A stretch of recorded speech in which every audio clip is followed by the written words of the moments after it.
Assalamualaikum warahmatullahi wabarakatuh.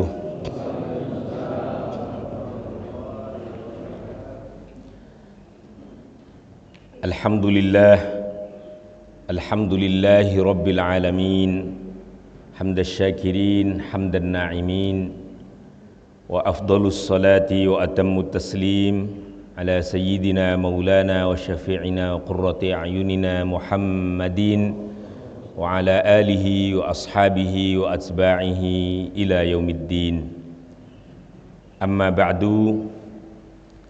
Allahumma subhanaka la ilma lana illa ma 'allamtana innaka antal alimul hakim. Ma'asyiral hadirin wal hadirat, para jamaah salat subuh Masjid Jami' As-Salam, Perumahan Pondok Melati Indah. Semoga semua yang hadir di rumah Allah Ta'ala di Masjid As-Salam ini senantiasa mendapatkan rahmah dan berkah dari Allah Ta'ala, senantiasa diberikan sehat walafiat, dianugerahi kenikmatan, bil khusus tentu kenikmatan hidayah imaniyah, kenikmatan iman dan Islam yang insya Allah akan memberikan panduan sekaligus juga keselamatan hidup kita, baik di alam dunia yang fana ini, terlebih di alam akhirat, alam yang kekal dan abadi. Ma'asyiral hadirin, jemaah sekalian, pada kesempatan ta'lim kita di pagi hari yang insya Allah termasuk bagian daripada waktu yang barakah ini, sembari kita lanjutkan niatan i'tikaf kita di masjid kita, Masjid As-Salam yang kita cintai ini, mari kita memanfaatkan dengan melakukan kajian tematik, kajian tafsir yang insya Allah kesempatan ini dipandu oleh tafsir Al-Munir, At-Tafsirul Munir fil Aqidah wal Syariah wal Manhaj, yang ditulis oleh seorang ulama besar, ialah Syekh Profesor Dr. Wahbah Mustafa Az-Zuhaili. Baik jamaah sekalian, mari pada kesempatan kali ini kita akan membaca tulisan beliau terkait dengan surah Fatihah. Tapi karena ini waktunya sangat pendek, jadi semungkinnya kita ambil beberapa yang penting, namanya kajian tematik. Jadi yang penting kita mengetahui poin-poin dari apa yang kita kaji. Insya Allah kesempatan ini kita fokuskan kepada pembahasan tentang kemuliaan, keagungan, dan keistimewaan surah Al-Fatihah, yang saya kira insya Allah perlu untuk kita ketahui dan kita fahami bersama. Surah Al-Fatihah yang memang sangat berkait erat sekali dengan ibadah kita, bahkan dengan bacaan-bacaan yang sering kita selalu baca dalam berbagai momentum. Ma'asyiral hadirin jamaah sekalian, mari kita awali dengan membaca surah Al-Fatihah. Bil khusus kita sampaikan kepada muallif hadzal kitab, ala hadhihi niyyah kulli niyatin salihah, syai'ulillahi al-Fatihah. A'udzu billahi minasyaitonir rajim. Bismillahirrahmanirrahim. Alhamdulillahi rabbil alamin, arrahmanirrahim, maliki yaumiddin. Iyyaka na'budu wa iyyaka nasta'in. Ihdinas siratal mustaqim, siratal ladzina an'amta 'alaihim ghairil maghdubi 'alaihim waladdallin. Amin. Baik, insyaallah ada dua sub tema saja yang nanti kita akan sampaikan. Yang pertama adalah fadlu suratil Fatihah, keagungan dan keutamaan surah Al-Fatihah. Kita baca saja. Qala al-muallif rahimahullahu ta'ala wa nafa'ana bihi wa bi'ulumihi fid dharain amin. Thabata fil ahaditsis sahihati fadlul Fatihah. Telah sampai kepada kita penjelasan ketetapan hadis-hadis sahih mengenai keagungan dan keutamaan surah Fatihah. Jadi ini yang diambil hadis-hadis sahih. hanya 2 atau 3 hadis saja yang beliau kemudian tulis di dalam tafsir dari surah Fatihah mengenai keagungan surah ini. Minha qauluhu sallallahu alaihi wasallam, di antara hadis yang sahih yang meriwayatkan tentang keagungan surah Fatihah itu adalah sabda baginda Rasulullah sallallahu alaihi wasallam yang menyatakan, ma anzalallahu fit Taurati wala fil Injili mithlu ummil Qur'an. Ma anzala, Allah tidak menurunkan, fit Taurati, dalam kitab Taurah, kitab-kitab Allah Ta'ala, kitab-kitab samawi sebelum turunnya Al-Quran, wala fil Injili, dan tidak pula pernah diturunkan di dalam kitab Injil, mithlu ummil Quran, seperti keagungan dan keutamaan Ummul Quran. Ummul Quran adalah nama lain daripada surah Fatihah. Wahia as-sab'ul mathani, ialah surah yang terdiri dari 7 ayat, al-mathani, yang sering diulang-ulang bacaannya. Memang surah Al-Fatihah ada surah yang terdiri dari 7 ayat dan kemudian paling sering dibaca, paling banyak diulang-ulang bacaannya dalam berbagai momentum, terlebih dalam keadaan atau dalam saat kita melaksanakan ibadah salat. Bahkan jumhur ulama menyatakan surah Fatihah masuk daripada rukun qauliyah ibadah salat. Rukun itu artinya sesuatu yang wajib dilaksanakan, qauliyah yang berbentuk ucapan dalam salat. Artinya kalau kita tidak membaca salat, tidak membaca Fatihah, maka tidak sahlah salat kita.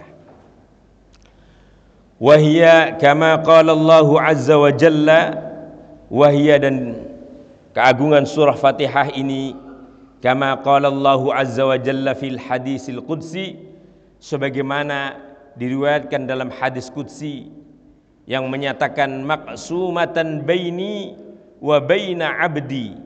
Surah Fatihah ini terbagi menjadi 2 bagian, yaitu pertama bagian untuk Allah, dan kemudian yang kedua bagian untuk hamba-hamba Allah Ta'ala.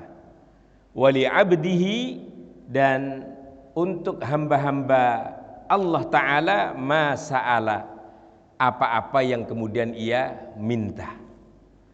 Jadi di sini disebutkan saja hadis qudsinya, tapi kemudian tidak ditulis lengkap. Saya sempat tadi cari sejenak, hadis qudsinya secara lengkap ini bacaannya, dan ini yang mesti kita hayati, kita maknai, terutama saat-saat kita membaca surah Fatihah dalam keadaan saat kita salat.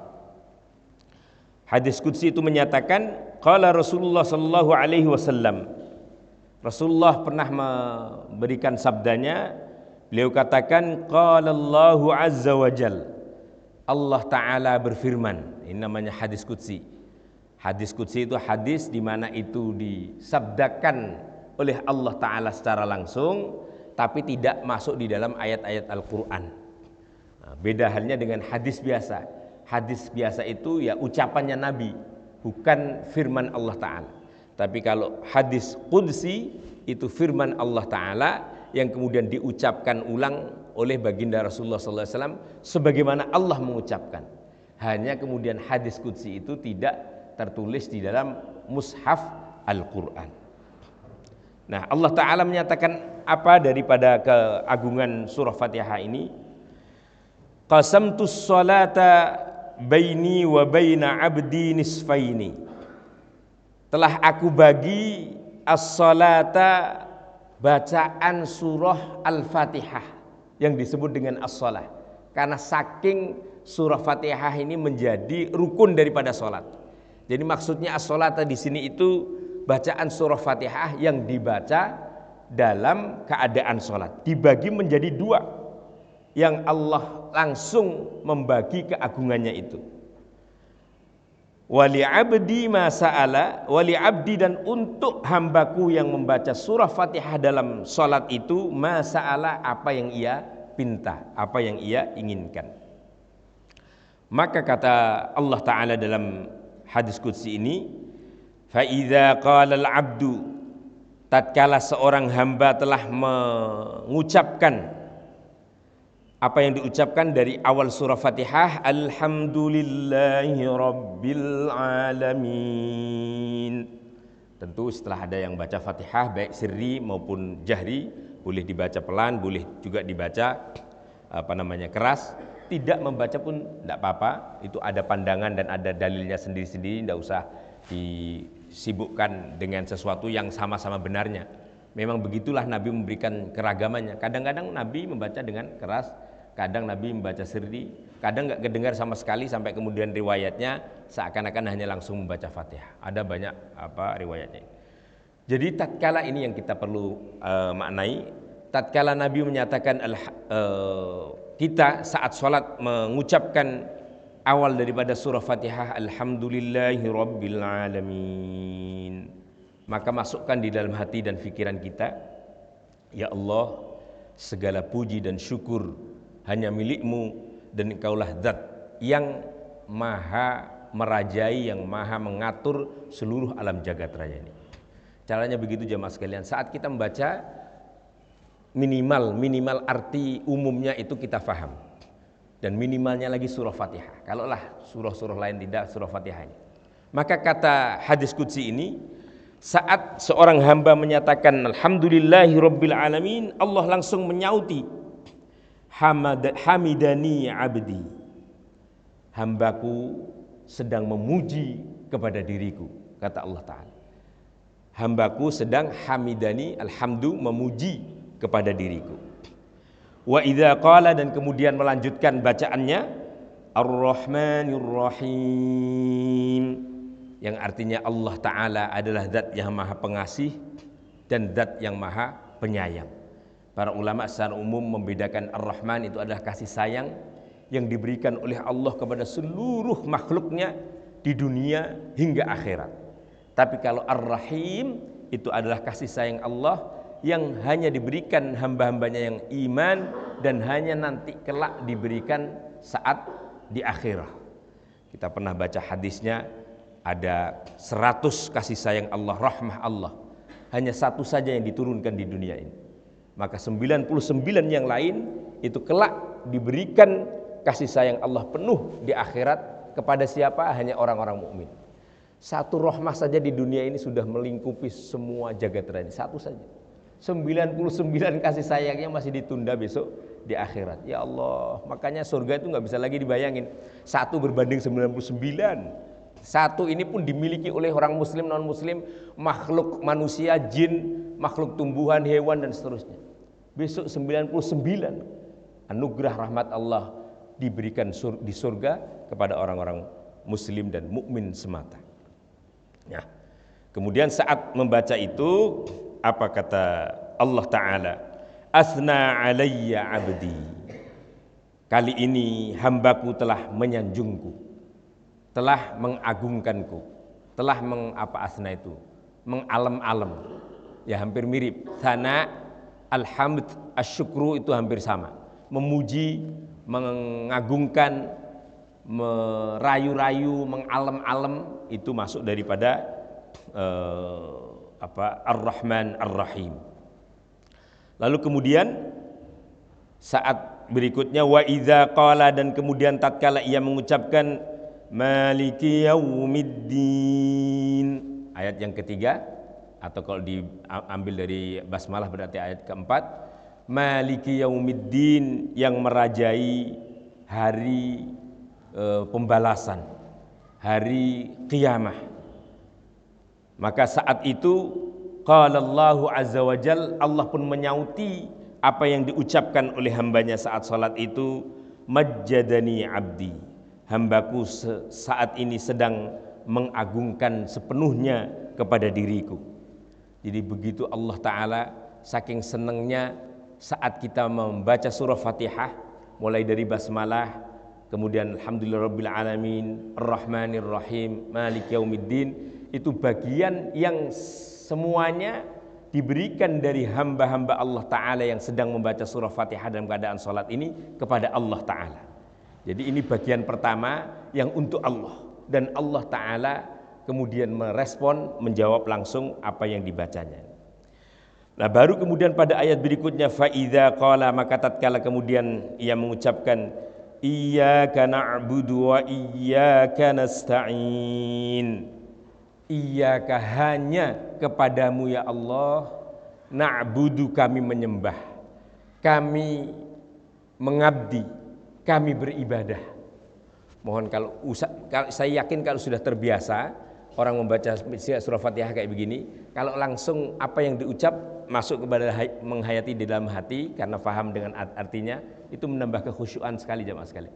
Jadi pas kita baca iyyaka na'budu wa iyyaka nasta'in, itu dalam hatinya iyyaka, hanya kepadamu ya Allah, na'budu, kami menyembah, kami mengabdi, kami beribadah kepadamu, wa iyyaka, dan hanya kepadamu, nasta'inu, kami memohon pertolongan. Saat membaca ini qala, Allah berfirman, hadza baini wa baina abdi. Nah, ayat yang kelima ini kemudian menyatakan inilah ayat yang dibagi separuhan antara hamba yang membaca dengan Allah Ta'ala.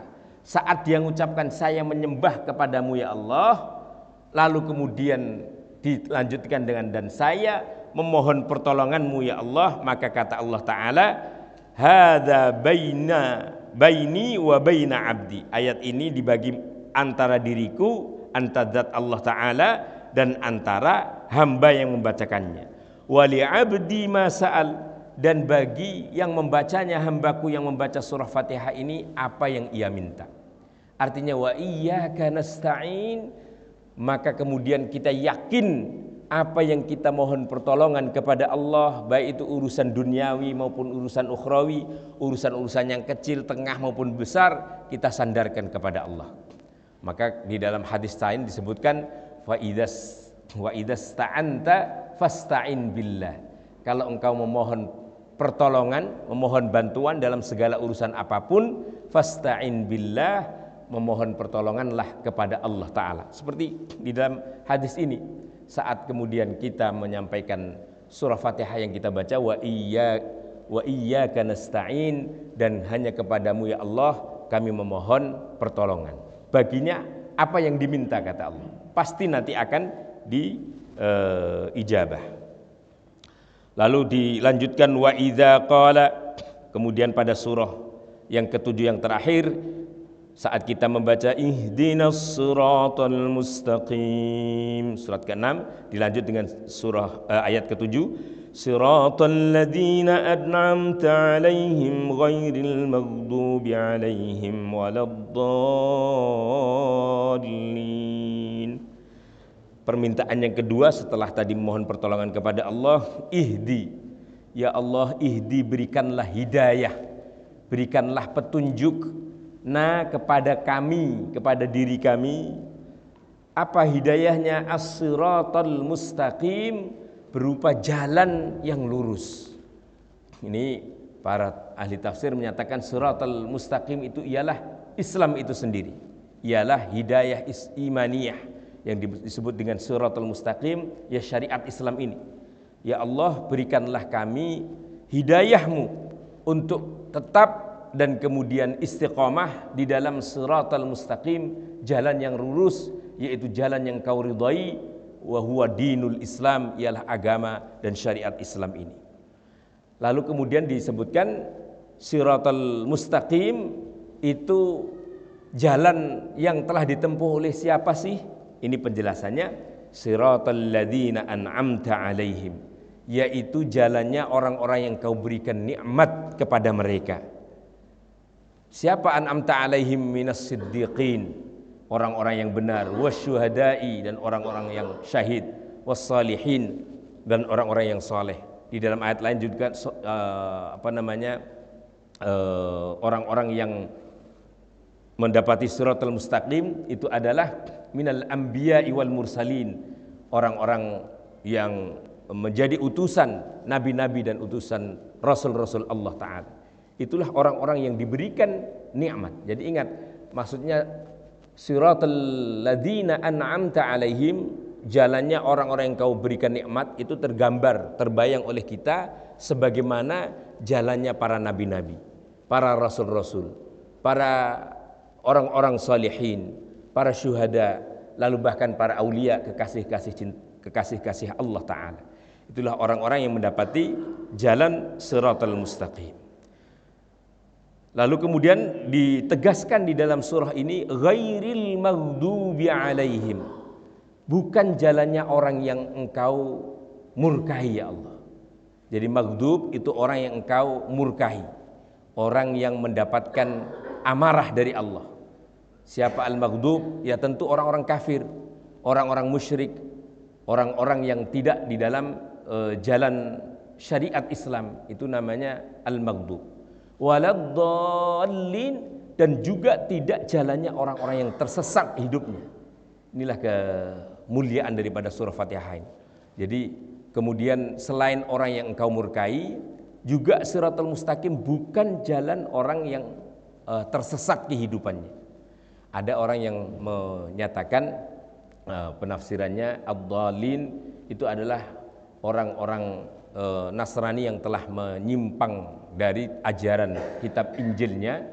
Tapi kalau al-maghdubi itu adalah orang-orang Yahudi yang memang telah juga menyimpang ajarannya dari Taurat dan berperilaku melampaui batas daripada syariat Allah.